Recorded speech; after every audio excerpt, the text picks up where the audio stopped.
and welcome to this masterclass series of business best practice management. What I would like to do through this series is really demonstrate that business excellence is achieved through integrated, systematic, process-oriented, customer-focused perspectives. And we will be using different concepts, but also different case studies to highlight how effective business excellence can be put into practice, but also how business excellence can be delivered. The first of this series is entrepreneurship and innovation. This is an important session because the two are essential ingredients for organizational success. And what the masterclass seeks to achieve is clarity in terms of the relationship between the two, and really to dismiss the myth that there is a chicken and egg situation here. We can talk about successful organizations as those who are highly innovative, but also we can talk about successful entrepreneurs as those who have not only the inventive spirit, but also the commercial acumen. So by melting the two, if you like, is in the same pot, we have synergy and we have guaranteed success. The session will address all the issues associated with this, but also will highlight some of the successful stories that are in the 21st century. Thank you. Hello, and welcome to this series of best practice management. Today's session is going to address entrepreneurship and innovation. The two are essential ingredients for modern competitiveness. What I would like to address in this masterclass is entrepreneurship as a process, as something that can be guided and managed.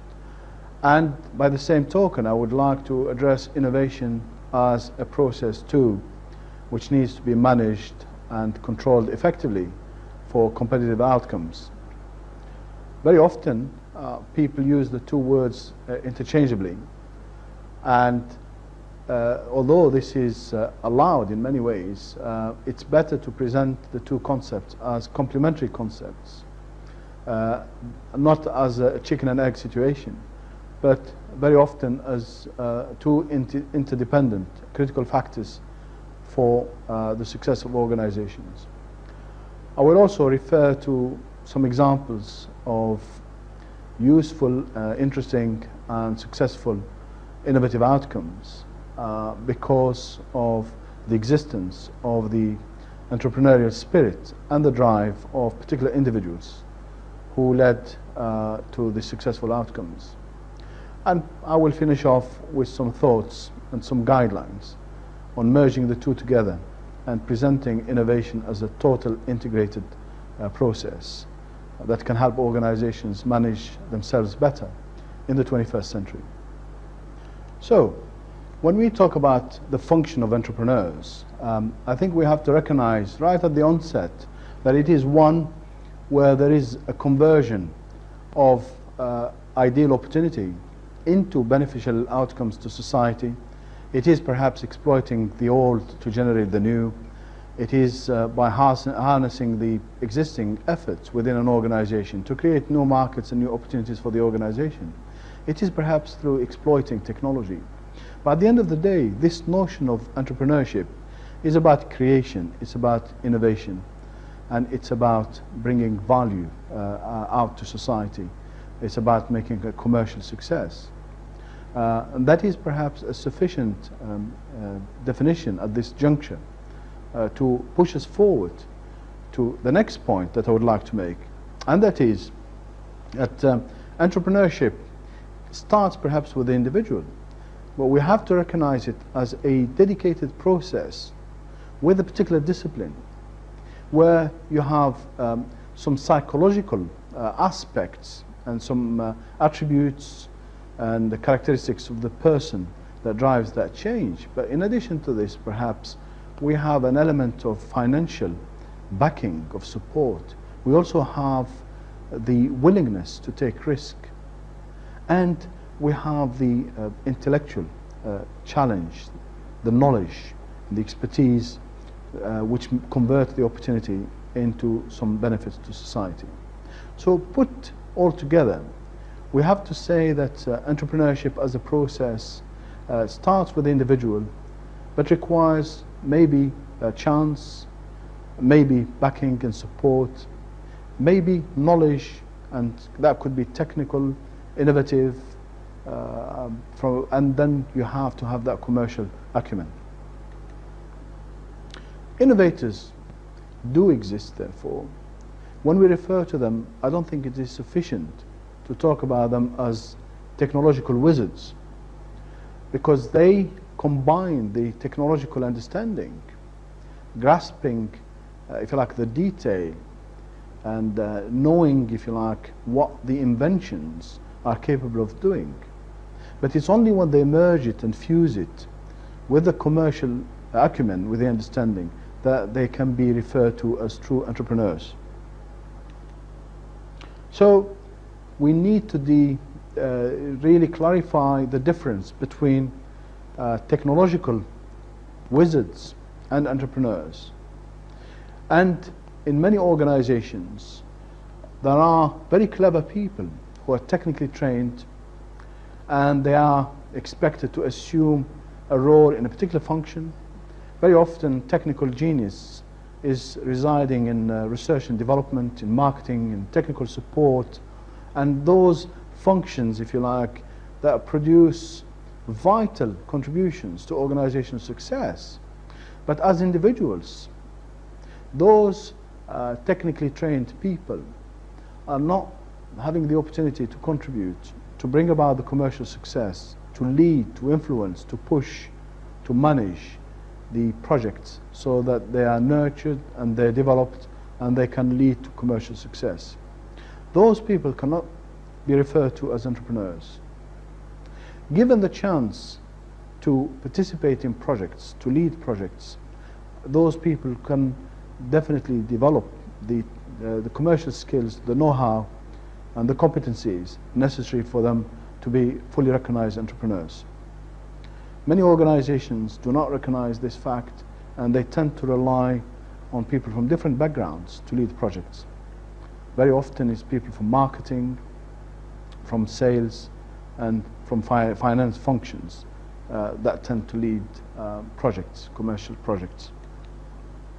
So I think we have also got to recognize that it is always evident that organizations that are known to be successful in the launch of innovations are those that really promote the spirit of entrepreneurship, and they put individuals at the forefront to lead projects, to learn about cost management, to learn about people management, to learn about people development, to learn about creating synergy level through managing teams and really transferring know-how and knowledge, and those who have the passion for making the project pay off.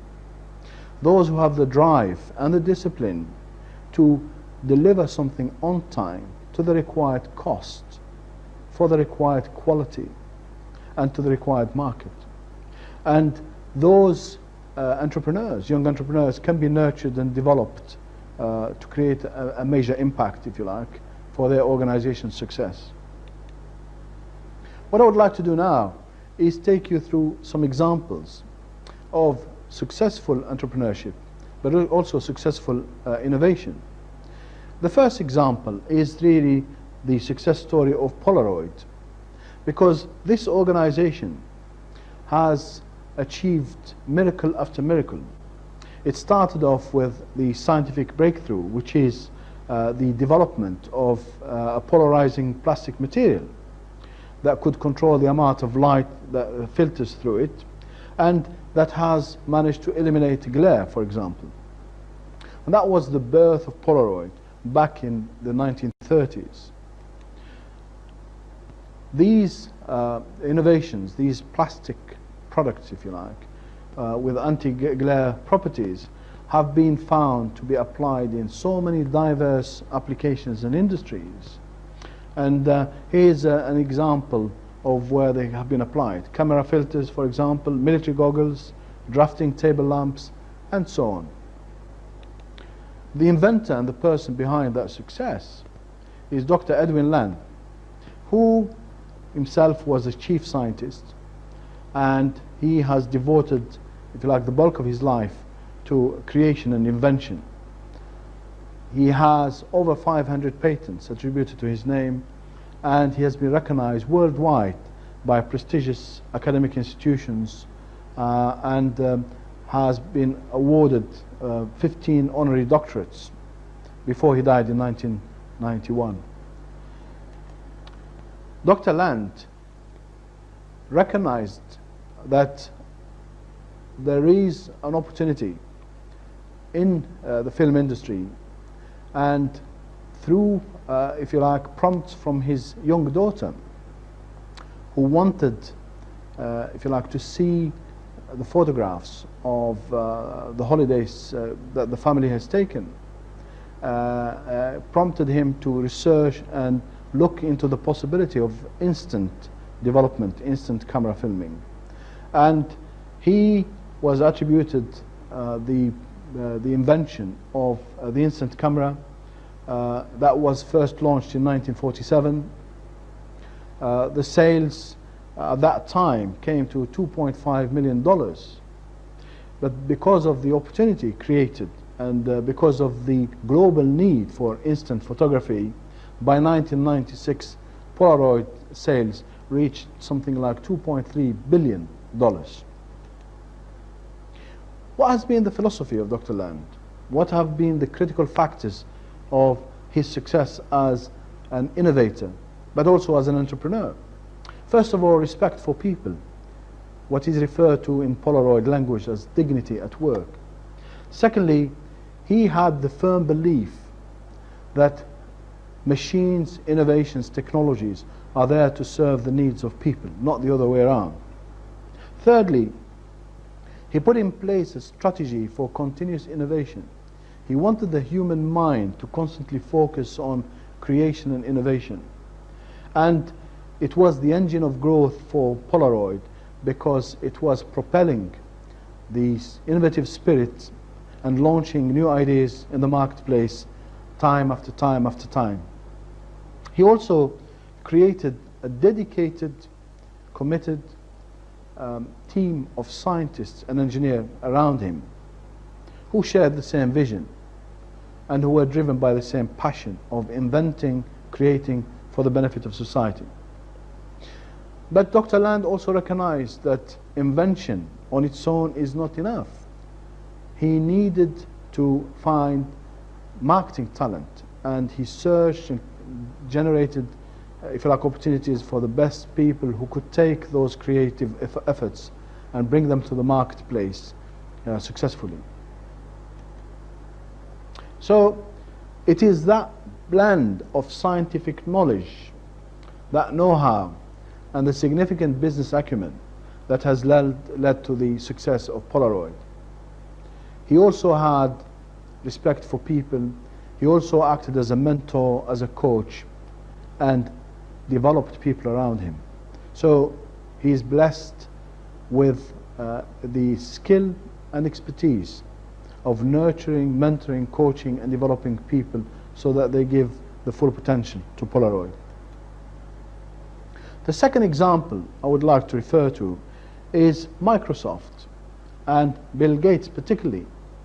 As an innovator, as a businessman, as a leader, as an entrepreneur, Bill Gates is quoted in every magazine, every textbook, and every documentary around the world, because he too managed to have that blend of technical wizardry and commercial acumen. And these combined skills are the spirit of Microsoft, and they are the reason for their success. How did the story start? Bill Gates and his friend Paul Allen had a passion for programming, computer programming, and they started in the early 60s basically to write programs. And the first breakthrough came through developing a program for an organization called MITS. They enjoyed the work because somebody asked for it, but also they got paid for it. And that was the trigger for their success, because soon after that, in the early 70s, they became so recognized and they realized the potential available to them that Bill Gates in the early 70s decided to leave Harvard, where he was pursuing a law degree, and join Microsoft, which he formed together with Paul Allen as the chief executive officer. And since then, of course, the company became successful, and Bill Gates, as a leader, has demonstrated himself to be a worthwhile entrepreneur and businessman.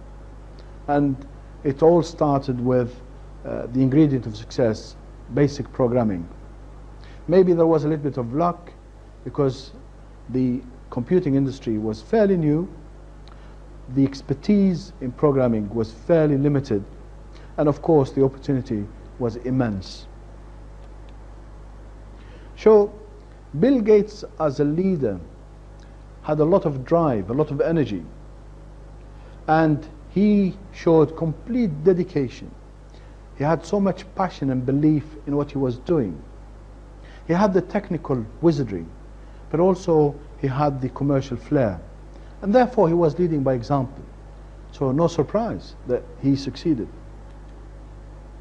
We can say that Microsoft's success, in a way, is due to superior ability of inventing and innovating.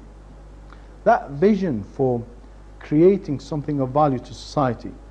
And thirdly, the dedication and commitment of the senior management team. So, what shall we say about Bill Gates? Maybe he's an opportunist, maybe he was there in the right place at the right time, but also he has shown that hard work pays off. Dedication has a price at the end, and ideas are always worthwhile exploiting. He's still young, he's 43, he's one of the wealthiest men on the globe, but he still has that passion for creation and innovation. So as an entrepreneur, he hasn't retired. He still wants to be part of the drive and the spirit of developing Microsoft for the future. The third example I would like to refer to is DYSON, vacuum cleaners. And again, their success is mainly attributed to one person. Their success is also attributed to the fact that they have invented and created and thought outside the box. And really, their success is due to the fact that they have revolutionized our understanding of vacuum cleaning from a technological standpoint, but also from an end user point of view.